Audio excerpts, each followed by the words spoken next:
അപ്പോൾ നമ്മൾ നോക്കാൻ പോകുന്നത് മാനേജ്മെൻറ്റ് അക്കൗണ്ടിങ്ങിലെ ഫസ്റ്റ് ചാപ്റ്ററാണ്. അപ്പോൾ ചാപ്റ്റർ തുടങ്ങുമ്പോൾ തന്നെ നമ്മൾ ടൈപ്സ് ഓഫ് അക്കൗണ്ടിങ് വെച്ചിട്ടാണ് തുടങ്ങാം.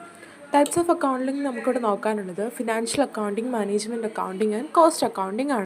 ഇപ്പോൾ ഫിനാൻഷ്യൽ അക്കൗണ്ടിങ് എന്ന് പറയുന്നത് നമ്മളൊരു ഫിനാൻഷ്യൽ സ്റ്റേറ്റ്മെൻറ്റ് പ്രൊഡ്യൂസ് ചെയ്യാനായിട്ട് ഒരു ഫിനാൻഷ്യൽ ഇൻഫർമേഷനെ റെക്കോർഡ് ചെയ്യുന്നതും ആ റെക്കോർഡ് ചെയ്തതിനെ പ്രോസസ്സ് ചെയ്യുന്നതും അവസാനം അതിൻ്റെ റിപ്പോർട്ടിങ്ങുമാണ് ഒരു ഫിനാൻഷ്യൽ അക്കൗണ്ടിങ് എന്ന് പറയുന്നത് ഉള്ളത്. ഒരു ഫിനാൻഷ്യൽ അക്കൗണ്ടൻറ്റ് ചെയ്യേണ്ടതാണ്. ഒരു ഫിനാൻഷ്യൽ ഇൻഫർമേഷൻ കിട്ടിക്കഴിഞ്ഞാൽ അതിനെ റെക്കോർഡ് ചെയ്യുക, പ്രോസസ്സ് ചെയ്യുക, റിപ്പോർട്ട് ചെയ്യുക. ദസ് നമ്മളവിടെ ഒരു ഫിനാൻഷ്യൽ സ്റ്റേറ്റ്മെൻറ്റ് പ്രൊഡ്യൂസ് ചെയ്യുന്നു. അതാണ് ഫിനാൻഷ്യൽ അക്കൗണ്ടിങ് എന്ന് പറയുക. ഇനി മാനേജ്മെൻറ്റ് അക്കൗണ്ടിങ് എന്ന് പറയുമ്പോഴത്തേക്കും നമ്മുടെ മാനേജ്മെൻറ്റിൻ്റെ ആക്ടിവിറ്റീസിനെ സപ്പോർട്ട് ചെയ്യാനായിട്ട് നമ്മൾ ഫിനാൻഷ്യൽ ആയിട്ടുള്ളതും അതുപോലെ തന്നെ നോൺ ഫിനാൻഷ്യൽ ആയിട്ടുള്ള ഇൻഫർമേഷൻ്റെ പ്രിപ്പറേഷനെയാണ് മാനേജ്മെൻറ്റ് അക്കൗണ്ടിങ് എന്ന് പറയുന്നത്. നെക്സ്റ്റ് എന്ന് പറയുന്നത് കോസ്റ്റ് അക്കൗണ്ടിങ് ആണ്. അപ്പോൾ കോസ്റ്റ് അക്കൗണ്ടിങ്ങിൽ മെയിനായിട്ട് വരുന്നതെന്ന് പറഞ്ഞാൽ നമ്മളൊരു ഇൻസ്റ്റിറ്റ്യൂഷനിൽ അല്ലെങ്കിൽ ഒരു ബിസിനസ് ഓർഗനൈസേഷനിൽ എന്തൊക്കെ കോസ്റ്റുകൾ വരുന്നു ആ കോസ്റ്റുകളെയൊക്കെ നമ്മൾ റെക്കോർഡ് ചെയ്യുന്നത്, ക്ലാസിഫൈ ചെയ്യുന്ന, പിന്നെ അതിനെ റിപ്പോർട്ട് ചെയ്യുന്ന അങ്ങനത്തെ കാര്യങ്ങളൊക്കെയാണ് കോസ്റ്റ് അക്കൗണ്ടിങ് എന്ന് പറഞ്ഞു വരുന്നത്. അടുത്തായിട്ടുള്ള ഇതിൽ വരുന്നത് ഫിനാൻഷ്യൽ അക്കൗണ്ടിങ്ങും മാനേജ്മെൻറ്റ് അക്കൗണ്ടിങ്ങും തമ്മിലുള്ള കമ്പാരിസൺ ആണ്.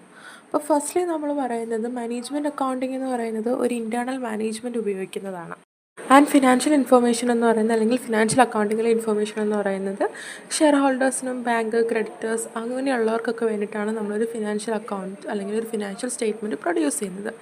അതുപോലെ തന്നെ ഒരു മാനേജ്മെൻറ്റ് അക്കൗണ്ടിങ് റിപ്പോർട്ട് പ്രൊഡ്യൂസ് ചെയ്യണമെന്നതൊരു എന്താ പറയുക, ഒരു ലോ വഴി നമുക്കത് ഒരു കമ്പനി പ്രൊഡ്യൂസ് ചെയ്തേ പറ്റുമോ അങ്ങനെയൊന്നുമില്ല. പക്ഷേ ഒരു ഫിനാൻഷ്യൽ അക്കൗണ്ടിങ് അല്ലെങ്കിൽ ഒരു ഫിനാൻഷ്യൽ റിപ്പോർട്ട് പ്രൊഡ്യൂസ് ചെയ്യുക എന്ന് പറയുന്നത് ദിസ് റിക്വയർഡ് ബൈ ലോ. അതുപോലെ തന്നെ അതെങ്ങനെ പ്രസൻറ്റ് ചെയ്യണം, അതിലെ കണ്ടൻറ്റ് എന്തൊക്കെയായിരിക്കണം എന്നൊക്കെ പറയുന്നത് ലീഗലൈസ്ഡ് ആണ്. അതൊരു ജനറലി അക്സെപ്റ്റഡ് ആയിട്ടുള്ള അക്കൗണ്ടിങ് പ്രാക്ടീസസ് ഒക്കെ വെച്ചാണ് നമ്മളൊരു ഫിനാൻഷ്യൽ സ്റ്റേറ്റ്മെൻറ്റ് പ്രൊഡ്യൂസ് ചെയ്യുന്നത്. ആൻഡ് ഓൾസോ ഇതിലുണ്ടാവുന്ന ഫോർമാറ്റ് ഓഫ് ഇൻഫർമേഷൻ എന്ന് പറയുന്നത് ഫിനാൻഷ്യൽ അക്കൗണ്ടിങ്ങിൽ ഒരു ലീഗൽ റിക്വയർമെൻറ്റ്സ് ഉണ്ടെന്ന് പറഞ്ഞതുപോലെ തന്നെ ബെസ്റ്റ് പ്രാക്ടീസസ്. അപ്പം ഒരു പ്രത്യേക ഫോമിലൊന്നും ഉണ്ടാക്കണം എന്നില്ല. ഒരു മാനേജ്മെൻറ്റ് ഇൻഫർമേഷൻ നമുക്ക് ഇഷ്ടമുള്ള രീതിയിൽ ഉണ്ടാക്കാം. അതിലെ തന്നെ ബെസ്റ്റ് പ്രാക്ടീസസ് ആണ് നമ്മൾ പിന്നെ എടുക്കാം.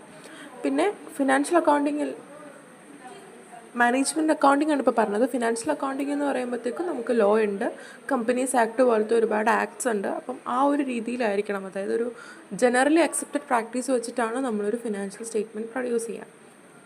ഒരു മാനേജ്മെൻറ്റ് അക്കൗണ്ടിങ്ങിൽ നമ്മൾ പറഞ്ഞ പോലെ തന്നെ ഒരു ഫിനാൻഷ്യലും അതുപോലെ തന്നെ ഒരു നോൺ ഫിനാൻഷ്യൽ ആയിട്ടുള്ള കാര്യങ്ങളിൽ, അതായത് നമ്മൾ ബഡ്ജറ്റിങ്ങിനെ പറ്റിയൊക്കെ പറയുന്നത് ഈ ഒരു മാനേജ്മെൻറ്റ് അക്കൗണ്ടിങ്ങിലാണ്. ഇതൊക്കെ വരുന്നത് മാനേജ്മെൻറ്റ് അക്കൗണ്ടിങ്ങിലാണ്. പിന്നെ ഫിനാൻഷ്യൽ അക്കൗണ്ടിങ് എന്ന് പറയുമ്പോഴത്തേക്കും നമ്മൾ മെയിൻലി ഒരു വർഷത്തെ ഫിനാൻഷ്യൽ സ്റ്റേറ്റ്മെൻറ്റ് എടുക്കുന്നത് ആ ഒരു വർഷത്തിൻ്റെ അവസാനത്തിലാണ്. അതായത് നമ്മുടെ പാസ്റ്റ് ഇൻഫർമേഷൻ അല്ലെങ്കിൽ ഹിസ്റ്റോറിക്കൽ ഇൻഫർമേഷൻ്റെ ഒരു സമ്മറിയാണ് നമ്മൾ ഫിനാൻഷ്യൽ സ്റ്റേറ്റ്മെൻറ്റ് ഇൻക്ലൂഡ് ചെയ്യുക. നമ്മൾ മാനേജ്മെൻറ്റ് അക്കൗണ്ടിങ് എന്ന് പറയുന്നത് നല്ല ഡീറ്റെയിൽഡ് ആയിട്ട്, അപ്പോൾ നമ്മളിത് ഉണ്ടാക്കുന്നത് എന്താ പറയുക, മാനേജ്മെൻറ്റിനൊക്കെ എപ്പോഴൊക്കെ ആവശ്യമുണ്ടോ ആ സമയത്തൊക്കെ ഉണ്ടാക്കുക. അത് ക്വാർട്ടർലി ആവാം, മന്ത്ലി ആവാം, വീക്ക്ലി ആവാം, ഡെയിലി ആവാം, അല്ലെങ്കിൽ നമുക്ക് എപ്പോൾ വേണോ ആ ഡിമാൻഡുള്ള എപ്പോഴാണോ അവർ ഡിമാൻഡ് ചെയ്യുന്നത് അപ്പോഴാണ് നമ്മളിത് പ്രൊഡ്യൂസ് ചെയ്യുന്നത്. അപ്പം എത്രത്തോളം ഡീറ്റെയിൽഡ് ആയിട്ടാണോ അവർക്ക് വേണ്ടത് ആ ഒരു ലെവൽ ഓഫ് ഡീറ്റെയിലിംഗ് അവരതിന് കൊടുക്കുന്നുണ്ട്. പക്ഷേ നമ്മൾ ഫിനാൻഷ്യൽ അക്കൗണ്ടിങ്ങിലേക്ക് വരുന്ന സമയത്ത് എന്താണോ ലീഗലി പറയുക ആ ഒരു എക്സ്റ്റെൻഡിലായിരിക്കും നമ്മളതിനെ ഡീറ്റെയിൽ ചെയ്യുക. നമ്മളെപ്പോഴും മാനുവലി പ്രൊഡ്യൂസ് ചെയ്യത്തുള്ളൂ. ഇപ്പം നമ്മുടെ മാനേജ്മെൻറ്റ് ആവശ്യമുള്ള സമയത്തൊന്നും ഫിനാൻഷ്യൽ അക്കൗണ്ടിങ് നമ്മൾ പ്രൊഡ്യൂസ് ചെയ്യത്തില്ല. പിന്നെ നമ്മൾ എന്തിനാണ് ഇത് ചെയ്യുന്നതെന്ന് വെച്ചിട്ടുണ്ടെങ്കിൽ മാനേജ്മെൻറ്റ് അക്കൗണ്ടിങ് ചെയ്യുന്നത് നമ്മൾ ഒരു ഡിസിഷൻസ് എടുക്കാനായിട്ട് വേണ്ടിയിട്ടോ അല്ലെങ്കിൽ നമ്മൾ എന്തെങ്കിലും കാര്യം പ്ലാൻ ചെയ്യാനോ കൺട്രോൾ ചെയ്യാനോ ഇങ്ങനത്തെ കാര്യങ്ങൾക്കൊക്കെ വേണ്ടിയിട്ടാണ് മാനേജ്മെൻറ്റ് അക്കൗണ്ടിങ് ഉണ്ടാക്കുന്നത്. പിന്നെ നമ്മൾ ഫിനാൻഷ്യൽ അക്കൗണ്ടിങ് എന്ന് പറയുമ്പോൾ ഫിനാൻഷ്യൽ അക്കൗണ്ടിങ് എന്ന് പറയുന്നത് മെയിൻലി സ്റ്റുവർഷിപ്പാണ്. സ്റ്റുവർഷിപ്പ് എന്ന് പറയുമ്പോഴത്തേക്കും സൂപ്പർവൈസിങ് ആണ്. അതായത് ഇൻവെസ്റ്റ്മെൻറ്റ് ഡിസിഷൻസും പിന്നെ നമ്മുടെ കമ്പനിയെ സൂപ്പർവൈസ് ചെയ്യാനും വേണ്ടിയിട്ടാണ് നമ്മളൊരു ഫിനാൻഷ്യൽ അക്കൗണ്ടിങ് സ്റ്റേറ്റ്മെൻറ്റ് പ്രൊഡ്യൂസ് ചെയ്യുന്നത്. പിന്നെ എന്ത് ബേസിസിലാണ് നമ്മളിതിനെ വാല്യൂ ചെയ്യുന്നതെന്ന് ചോദിച്ചിട്ടുണ്ടെങ്കിൽ മാനേജ്മെൻറ്റ് അക്കൗണ്ടിങ് നമ്മൾ standard cost, relevant cost, marginal cost, absorption cost ഇങ്ങനെ ഒരുപാട് ബേസിസിലാണ് നമ്മൾ ഒരു മാനേജ്മെൻറ്റ് അക്കൗണ്ടിങ്ങിനെ നമ്മൾ വാല്യൂ ചെയ്യുന്നത്. വേറെ നമ്മളൊരു ഫിനാൻഷ്യൽ അക്കൗണ്ടിങ്ങിനെ നമ്മൾ എപ്പോഴും ഒരു ഹിസ്റ്റോറിക്കൽ കോസ്റ്റ് വെച്ചിട്ടായിരിക്കും വാല്യൂ ചെയ്യുക. അപ്പം ഇതാണ് the difference between financial accounting and management accounting നമ്മൾ ചുരുക്കി പറയുമ്പോൾ. അടുത്തായിട്ട് നമ്മൾ നോക്കുന്നത് ഈ മാനേജ്മെൻറ്റ് അക്കൗണ്ടിങ്ങിൽ തന്നെ വരുന്ന 3 കോൺസെപ്റ്റ്സിനെ പറ്റിയാണ്. അപ്പോൾ മാനേജ്മെൻറ്റ് അക്കൗണ്ടിങ് പ്രിപ്പയർ ചെയ്യുമ്പോഴത്തേക്ക് അതിൽ 3 കാര്യങ്ങളാണ് വരിക: planning, controlling and decision making. അപ്പം ഈ പ്ലാനിങ്ങിൽ വരിക എന്ന് പറഞ്ഞാൽ നമ്മൾ ഫ്യൂച്ചർ, ആ ഒരു പേര് ഇൻഡിക്കേറ്റ് ചെയ്യുന്നത് പോലെ തന്നെ the preparation for the future, budgeting ആണ് നമ്മൾ അതിൽ പ്ലാനിങ് ആയിട്ട് ഉപയോഗിക്കുക.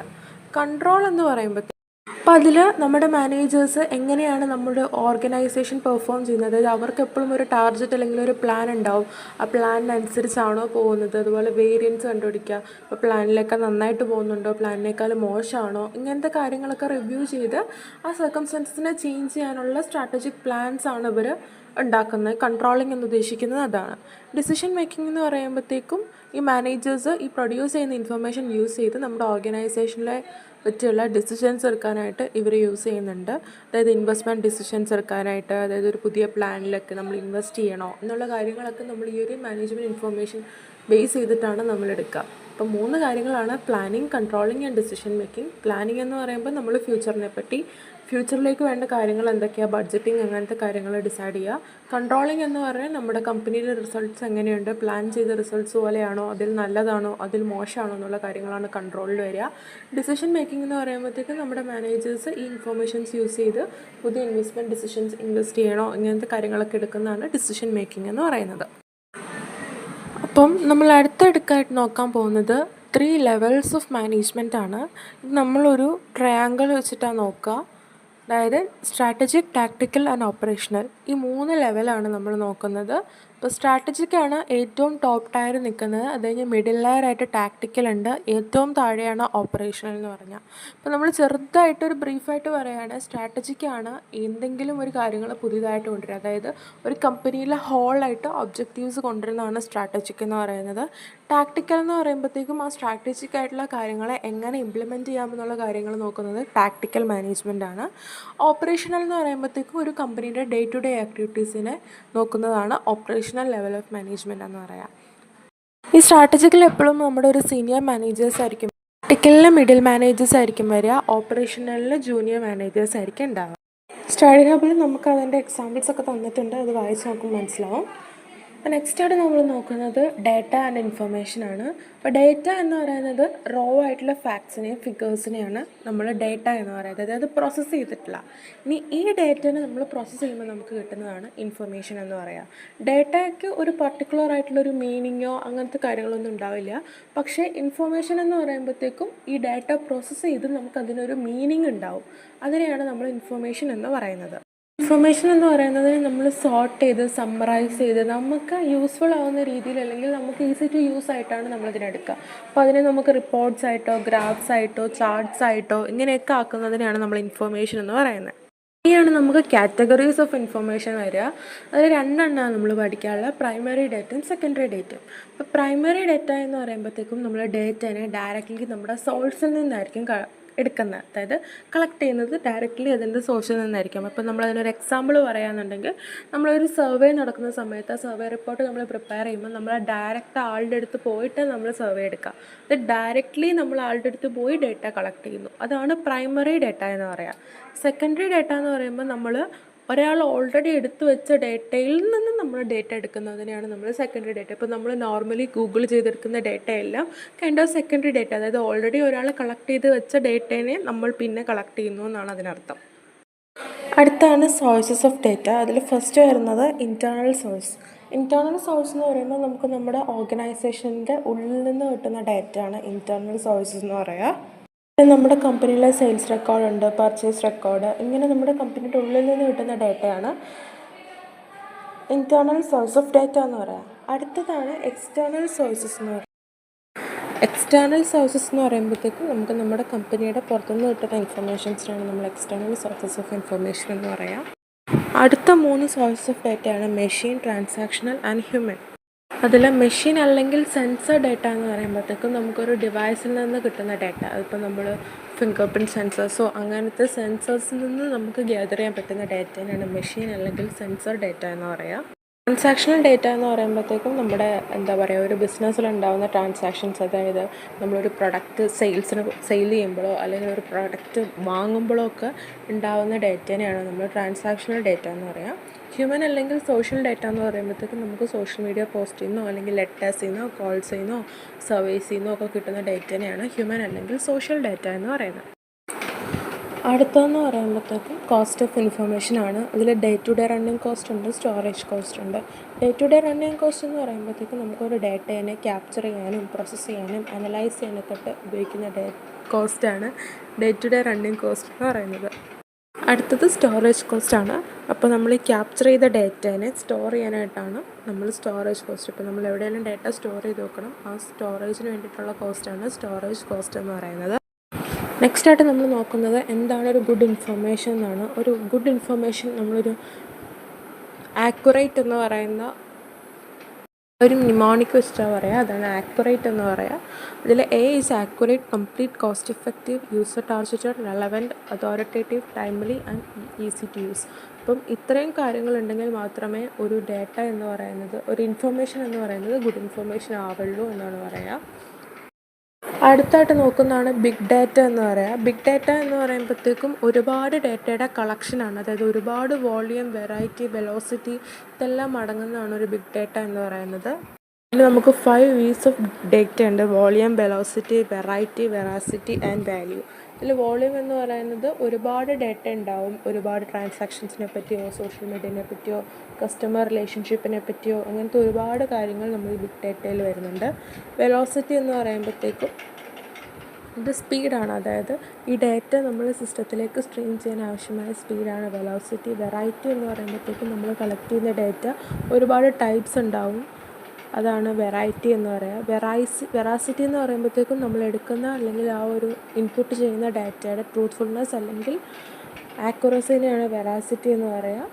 വാല്യൂ എന്ന് പറയുമ്പോഴത്തേക്കും ഈ ഒരു ഡാറ്റ എടുക്കുന്നത് കൊണ്ട് നമ്മുടെ ഓർഗനൈസേഷന് എന്ത് ബെനിഫിറ്റാണ് ഉണ്ടാവുക. ഈ 5 V's നോക്കിയിട്ടാണ് നമ്മൾ ബിഗ് ഡാറ്റയുടെ കോൺസെപ്റ്റിനെ പറ്റി മനസ്സിലാക്കുന്നത്. നമ്മുടെ ഓർഗനൈസേഷൻ എന്താണ് ബിഗ് ഡാറ്റയുടെ ആവശ്യം എന്ന് വെച്ചിട്ടുണ്ടെങ്കിൽ ഡാറ്റ അനലിറ്റിക്സിനെയാണ്. ഈ ഒരു ഡാറ്റയിൽ നിന്ന് നമുക്ക് ഒരു മീനിങ് പ്രൊഡ്യൂസ് ചെയ്യുന്നത്, അതാണ് ഡാറ്റ അനലിറ്റിക്സ് എന്ന് പറയുക.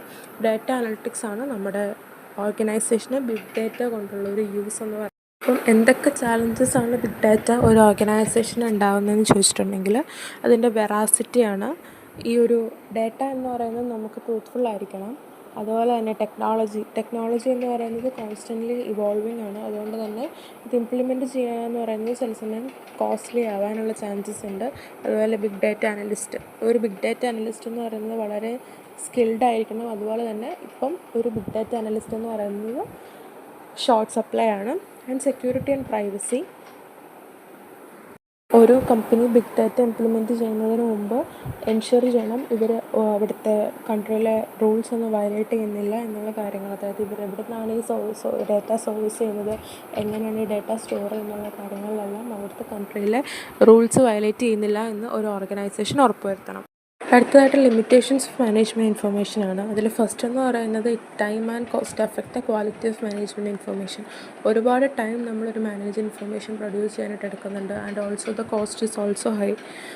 അടുത്തതായിട്ട് ഒരുപാട് ഇൻഫർമേഷൻ എന്ന് പറയുന്നത് പാസ്റ്റ് ബേസിസ് ആണ്. ഒരു ബിസിനസ് എൻവയോൺമെൻറ്റ് എപ്പോഴും ചേഞ്ച് ചെയ്യുന്നത് കൊണ്ട് തന്നെ നമ്മൾ പ്രസൻറ്റിലെ ബിസിനസ്സിൻ്റെ കാര്യങ്ങൾ തീരുമാനിക്കാനായിട്ട് നമുക്കൊരു മാനേജ്മെൻറ്റ് ഇൻഫർമേഷൻ പറ്റാതെ വരും.